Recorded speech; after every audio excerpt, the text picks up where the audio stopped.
It's so fast. What the heck? What's up, everybody? Welcome back to the channel. Jared with an I here. Today we're talking about the brand new DJI RS4 Mini. And yes, I know what you may be thinking. Here we go again. Another product video, another sponsored video. And yeah, while DJI did send me this gimbal, if you know me, you know that I keep it honest and transparent on this channel about my real world experience with any product that I showcase. And the best part about it all is you still get to make your own decisions at the end of the day. So if you find this video helpful and valuable, be sure to like, subscribe, drop a comment, and let's get started. So if you're familiar with the DJI RS3 Mini, this gimbal is gonna feel very familiar, but there are some key differences with the RS4 Mini that you wanna be aware of. The first is the updated vertical switch, which is now a single knob design. Simply unlock by turning to the left, pushing the knob in, and release the base plate. Now, the only downside to the vertical switch here is it's not the best with heavier setups.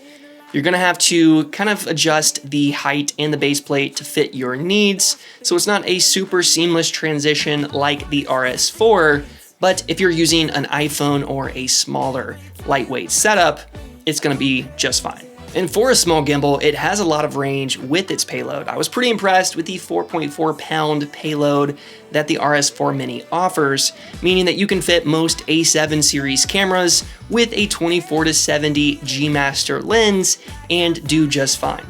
Right now, I have the Sony a7S III paired with the Sigma 24-70 plus the DJI Mic Hot Shoe.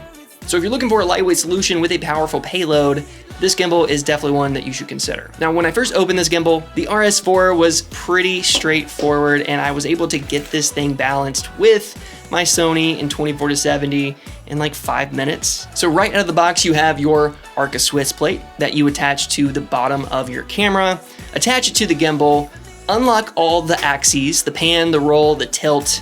For the tilt, you'll want to slide it all the way down, especially if you're using a heavier setup like the a7S III. Then for the roll, you want to make sure it's evenly centered, and then check to see if your camera is pushing more towards the front or if it's falling in the back. Whichever position it falls, you can easily use the fine-tuning knob on the left side of the gimbal to easily adjust the exact measurements you need. And I will say that fine-tuning knob is a great addition. Don't ever get rid of that. And then once you feel that your gimbal is centered and balanced, you can turn it on, calibrate it, and you're ready to go. The RS4 Mini has two follow modes, smooth and responsive, both of which are set at different speeds to fit your style and your preference. I personally like to keep things pretty subtle with the gimbal, so I have mine set to smooth and slow.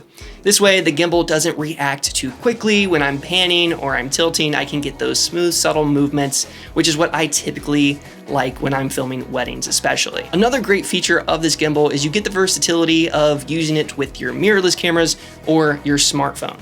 So if you're a content creator or you're a wedding videographer or a solo creator, this is gonna be a great gimbal to really cover all the different workflows that you need. For the battery life and the runtime, you can get 5 hours of use just off of a 30-minute charge, which is pretty good if I do say so myself. Especially if you're filming weddings, you need a quick charge, 30 minutes, you can finish the rest of the night. But it also offers a 13-hour max operating time, so if you have it fully charged before you go into the wedding day, you're gonna be all good. And then with the auto lock features, it's the same as the RS4, and honestly, it's still one of my favorite features with this gimbal. I kind of have a little obsession with turning it off and turning it on and just seeing it do its thing. I know it's weird, but it's like my favorite feature, so there you go. But the last feature, and one that I feel like everyone's gonna be talking about, is the new incorporation of intelligent tracking, which I have it set on this camera over here, where if anywhere I move, I have it set to follow me and put me in the center of the frame, which is pretty cool. It comes with an intelligent module that is magnetic. It's very simple to just slap it onto the top of the gimbal, plug it in via USB-C, and you're good to go. So if you want to start the tracking inside the gimbal, you can do it by gestures or the trigger on the gimbal. So I have it set to gestures, so if I just look over in this camera and I wave, and it will follow me and put me in the center of the frame, which is pretty cool. And then of course you may be wondering when you might even use this tool at a wedding. Usually when we're at a wedding, tracking the couple, using the gimbal, we're focused a lot on two different things. We're trying to lock in on our framing, and we're trying to make sure we're not running into anybody while we're moving backwards.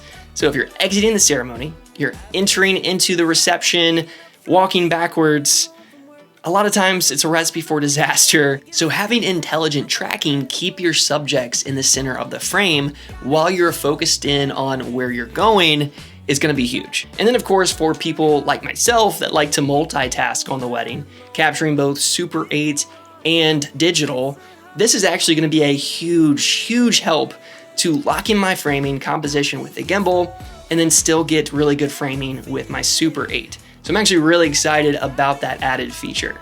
Now, of course, there's gonna be differences between the RS4 and the RS4 Mini, but I think really the biggest differences is gonna be the overall weight, the max payload that each gimbal can safely hold. The runtime is definitely gonna be a lot different. There's only one NATO port versus 2 NATO ports.